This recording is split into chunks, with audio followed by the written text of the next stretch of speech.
नमस्कार दोस्तों, आप सभी लोगों का एक बार फिर से बहुत बहुत स्वागत है हमारे YouTube चैनल पर। दोस्तों, आज की इस वीडियो में हम डिस्कस करेंगे कि कौन से प्रशिक्षु स्क्रूटनी का फॉर्म भर सकते हैं और बैक लगने से कैसे बचें या आप सभी लोगों के नंबर कैसे बढ़ सकते हैं। तो दोस्तों, खासकर 19 बैच के प्रशिक्षुओं के लिए ये वीडियो है, क्योंकि वो प्रशिक्षु काफ़ी परेशान है जिनका सेकेंड सेमेस्टर में बैक लग गया है।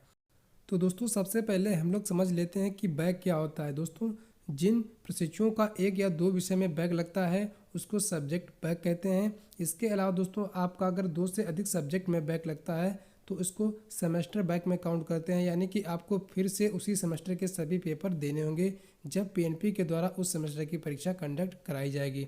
ठीक है दोस्तों, यहाँ पर आप सभी लोग देख सकते हैं, आप सभी लोगों के पास प्रवेश पत्र होगा। यदि आपने 19 बैच का या किसी भी सेमेस्टर का आपने एग्ज़ाम दिया होगा तो दोस्तों, आप सभी लोग देखेंगे यहाँ पे सबसे नीचे दिया गया है, आंशिक परीक्षार्थी यदि दो विषय से अधिक विषयों में अनुत्तीर्ण है तो संपूर्ण विषय की परीक्षा देगा, किंतु यदि एक या दो विषय में अनुत्तीर्ण है तो केवल उन्हीं अनुत्तीर्ण विषयों की परीक्षा देगा। ठीक है दोस्तों, तो यदि आपका एक या दो सब्जेक्ट में बैक लगा है तो सिर्फ आपको उन्हीं सब्जेक्ट की परीक्षा देनी होगी।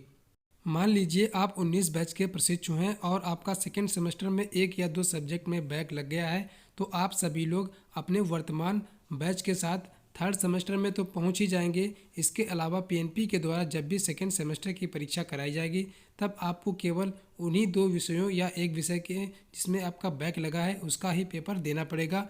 और यदि आपका दो से अधिक सब्जेक्ट में बैक लगता है तो आपका पूरा सेकेंड सेमेस्टर ही बैक हो जाएगा, यानी कि आपको फिर से सभी पेपरों की परीक्षा देनी होगी सेकेंड सेमेस्टर की।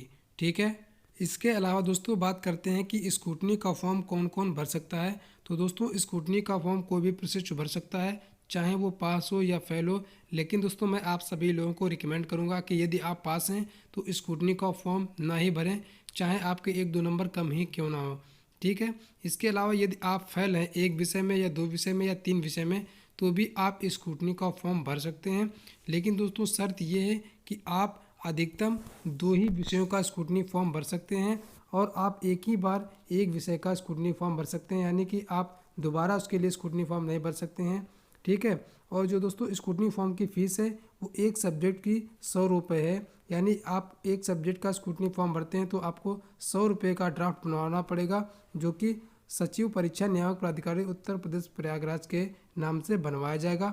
और दोस्तों, यदि आपका दो सब्जेक्ट में बैक लगता है तो आपको 200 रुपये का ड्राफ्ट बनवाना पड़ेगा। ठीक है दोस्तों, तो दोस्तों स्क्रूटनी का फॉर्म कोई भी भर सकता है। यदि आपका एक या दो या तीन सब्जेक्ट में बैक लगा है तब भी भर सकते हैं, लेकिन शर्त यही है कि आप केवल दो ही सब्जेक्ट का स्क्रूटनी फॉर्म भर सकते हैं। दोस्तों, जिनका एक या दो या तीन सब्जेक्ट में बैक लगा है सभी लोग स्क्रूटनी का फॉर्म जरूर ही भरें, क्योंकि यदि जिनका तीन सब्जेक्ट में बैक लगा है दो सब्जेक्ट का स्क्रूटनी फॉर्म भरते हैं और यदि उसमें एक सब्जेक्ट में वो पास हो जाते हैं तो उनका सेमेस्टर बैक से बच जाएगा और उनका केवल सब्जेक्ट बैक में ही काउंट हो जाएगा। और जिनका सब्जेक्ट बैक है यदि उन्होंने स्क्रूटनी फॉर्म भरा और वो पास हो गए तो उनका बैक ही ख़त्म हो जाएगा। ठीक है, उनका बैक क्लियर हो जाएगा, उनको सीधे सीधे केवल थर्ड सेमेस्टर की परीक्षाएं देनी होंगी और बैक पेपर की कोई भी चिंता नहीं रहेगी। उम्मीद है दोस्तों आप सभी लोगों के सारे डाउट क्लियर हो गए होंगे। दोस्तों, यदि आपका अभी भी कोई प्रश्न है तो आप हमें कमेंट के माध्यम से पूछ सकते हैं। दोस्तों, फिलहाल आज की इस वीडियो में बस इतना ही।